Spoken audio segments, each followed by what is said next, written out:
Welcome to our YouTube channel Navjeevan Garsana. Previous class में हमने 12th class की फर्स्ट पोएम पढ़ी थी,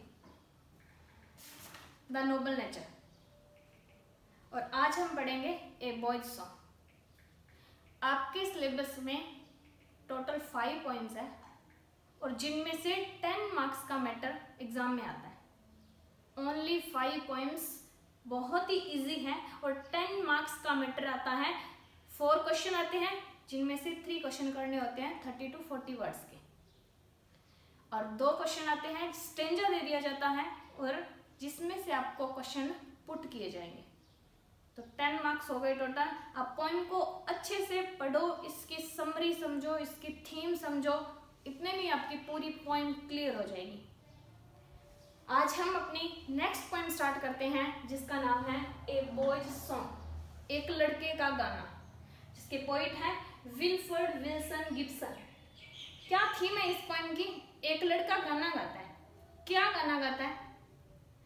कि वो किसी भी बर्ड को, किसी भी पक्षी को पिंजरे में कैद नहीं करना चाहता। बस पोएम की एक ही थीम है, एक नेचुरल पोएम है कि हमें किसी भी पक्षी को कैद करके नहीं रखना चाहिए।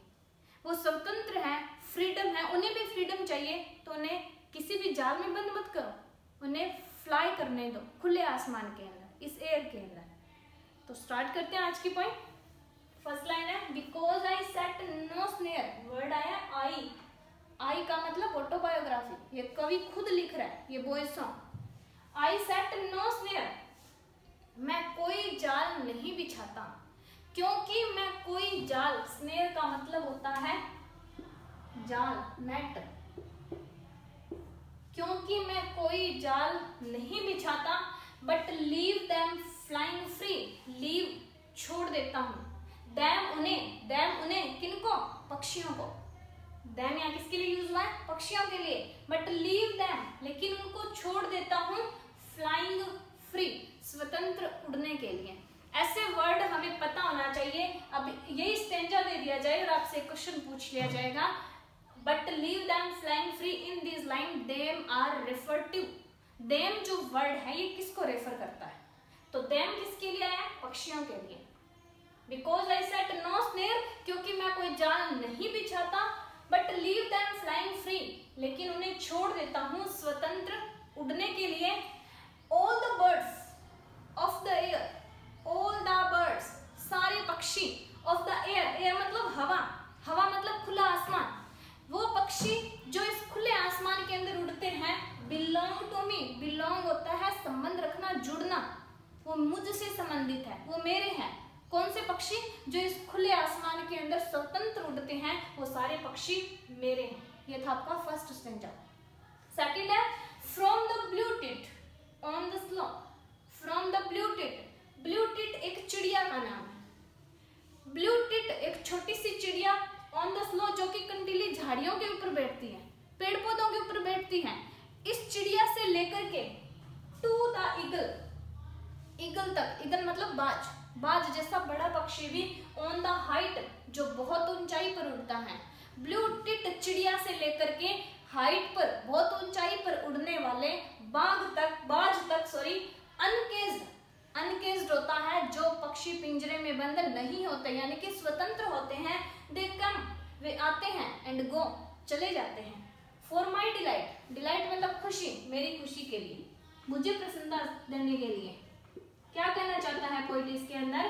कि छोटे से छोटे पक्षी से लेकर के बड़े से बड़ा पक्षी, ऐसे पक्षी जो पेड़ पौधों के ऊपर बैठते हैं या बहुत ऊंचाई पर उड़ते हैं, लेकिन स्वतंत्र हैं, खुले आसमान में उड़ते हैं, पिंजरे में बंद नहीं है, वो सारे पक्षी मुझसे जुड़े हुए हैं, वो मेरे पास आते हैं, चले जाते हैं, यानी कि जब भी वो आसमान में उड़ते हैं तो उन्हें देखकर मुझे बहुत प्रसन्नता होती है, मुझे बहुत खुशी होती है। थर्ड स्टेंज जो है सो द सनवर्ड वे, इसीलिए द सनवर्ड वे, ये क्वेश्चन आ जाता है आपके, ये क्वेश्चन दिया हुआ है कि द सनवर्ड वे का मीनिंग क्या है, इस फ्रेज का क्या मीनिंग है? सनवर्ड वे, सूर्य की तरफ जाने वाला रास्ता, इसीलिए मैं इस सूर्य की तरफ जाने वाले रास्ते पर चलता हूँ।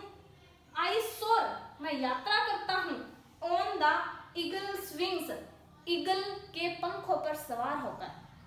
क्या कहता है ये कि मैं इस सूर्य की तरफ जाने वाले रास्ते पर चलता हूँ। कैसे चलता हूँ, कैसे जाता हूँ वहां पर? ईगल्स विंग, इस बाज के पंखों पर सवार होकर के। एंड इन माई हार्ट, और मेरे मन में, मेरे हार्ट में, ऑल डे, पूरा दिन, the blue tit sings, blue tit नाम की जो चिड़िया है, वो छोटी सी चिड़िया है, इसका गाना बजता रहता है। यहाँ पर कवि इमेजिन कर रहा है कि जब पक्षी आसमान में उड़ते हैं, जब बाज आसमान में, खुले आसमान में उड़ता है, कवि इमेजिन, पोइट इमेजिन करता है कि वो भी उस बाज के साथ साथ उस खुले आसमान के अंदर उड़ रहा है।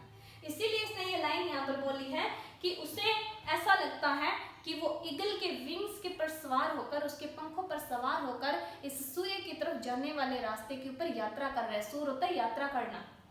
And in my heart all day, और मेरे मन में पूरा दिन, यानी कि चिड़िया जब चहचहाती है तो उसके जो चहचहाने की आवाज उसे बहुत खुशी देती है, तो उसे सारा दिन अपने मन में वही आवाज सुनाई देती रहती है।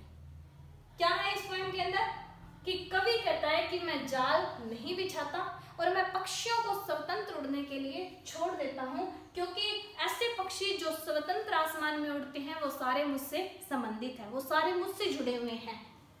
ब्लू टिट चिड़िया से लेकर के हाइट पर उड़ने वाले बाज तक सारे पक्षी जो अनकेज्ड है वो मेरे पास आते हैं, वापिस चले जाते हैं और मुझे बहुत खुशी प्रदान करते हैं। और मैं उन्हीं ईगल्स के पंखों पर सवार होकर इस सूर्य की तरफ जाने वाले रास्ते की यात्रा करता हूँ, और ब्लू टिट नामक चिड़िया का संगीत जो है, उसके चहचहाने की आवाज जो है वो मेरे मन में सुनाई देता रहता है।